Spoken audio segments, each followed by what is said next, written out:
যে কোনো মোবাইলের ব্যাটারি কিনতে না পেলে কিভাবে অন্য ব্যাটারি দিয়ে সেট করবেন দেখুন এই ভিডিওতে। আমি এখন দেখাবো যে আমি অন্য ব্যাটারি দিয়ে এই মোবাইলের ব্যাটারি ফিটিং করে নেব। ব্যাটারির শুধু সামনের সার্কিটটা থাকলেই হবে, আর সার্কিট না থাকলেও যদি জ্যাকটা থাকে সেই জ্যাক থেকেই আমি অন্য ব্যাটারি দিয়ে মোবাইলটাকে রেডি করে ফেলবো। ব্যাটারি কিনতে না পেলেও আপনারা এভাবে যে কোনো ব্যাটারি দিয়ে মোবাইল চালু করতে পারবেন। এর জন্য আপনারা সকেটটার কোনটা পজিটিভ সেটা বোঝার জন্য আপনি বডির নেগেটিভ থেকে সকেটের নেগেটিভ মাপ দিয়ে দেখবেন।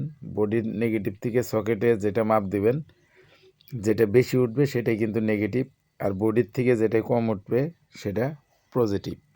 এভাবে মাপ দিয়ে নেগেটিভ পজিটিভ সকেটের লাইন চিনে তারপরে আপনি জ্যাকটির থেকে, জ্যাকের মধ্যেও যুগবিয়োগ চিহ্ন দেওয়া থাকে, এভাবে আপনারা লাইন করবেন। আমি কিন্তু অন্য ব্যাটারি দিয়ে আগে চেক করে নিতেছি। এই ব্যাটারিটা চার্জ আছে, এটার জ্যাকের সাথে মিলও আছে। আমি এটা লাগিয়ে সেটটা অন হয় কি না আগে দেখে নেব। আরেকটা ব্যাটারি দেখলাম, সেটা কিন্তু জ্যাক মিল ছিল না।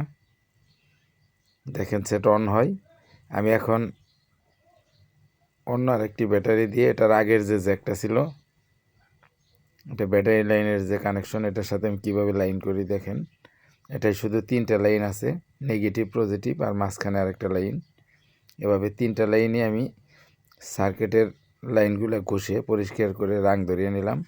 এখন ব্যাটারি, যে কোনো ব্যাটারির এরকম 3টা লাইন থেকে আপনারা লাইন করবেন। ফিটিং ব্যাটারি ছাড়া কিন্তু 3টা লাইন থাকে ব্যাটারিতে। এখন এখান থেকে 3টা তার আমি লাগিয়ে, এখন যেটা লাগাইলাম এটা পজিটিভ লাইন। কোন সাইডে পজিটিভ কোন সাইড নেগেটিভ মিলিয়ে লাগাবেন। এখন আরেক সাইডের নেগেটিভ লাইনটা লাগাইলাম। নেগেটিভ আর পজিটিভ ভোল্টেজ লাগানোর পর এখন আমি মাঝখানের যে লাইনটা, এটা এই সকেটটার মাঝখানের লাইনের সাথে যে লাইন ছিল চিকন লাইনটা, সেটার সাথে লাগিয়ে দিলাম। এখন কিন্তু আমার ব্যাটারির লাইন লাগানো কমপ্লিট। এখন আমি ভোল্টেজ মাপ দিয়ে দেখব। 10 ভোল্টের রেখে মাপ দিতেছি। সকেটটার 2 সাইডে মাপ দিবেন, কোন সাইড নেগেটিভ পজিটিভ সঠিকভাবে সার্কিটের সাথে মিলিয়ে নেগেটিভ পজিটিভ লাগিয়ে ফেলবেন। এরপর আমি এখন এখানে যে জ্বালাই করছি এখানে একটু ট্যাপ দিয়ে লাগিয়ে নেব, যাতে তারগুলো ছুটে না যায়। ট্যাপ দিয়ে লাগিয়ে আমি জ্যাকটা লাগিয়ে ফেললাম। দেখেন মোবাইলটা অন হয়ে গেছে। এভাবে আপনারা যে কোনো মোবাইলের ব্যাটারি দিয়ে, একটি মোবাইলের ব্যাটারি দিয়ে অন্য মোবাইলও চালু করতে পারবেন। এভাবে যে মোবাইলের ব্যাটারি কিনতে না পান সেই মোবাইল আপনারা এভাবে অন্য ব্যাটারি দিয়ে ঠিক করে নেবেন।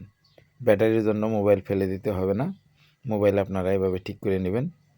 ভিডিওটি ভালো লাগলে আমাদের দিল ইলেকট্রনিক্স চ্যানেলটি সাবস্ক্রাইব করে বেল বাটন ক্লিক করে রাখুন, শেয়ার করে পাশে থাকুন। ধন্যবাদ।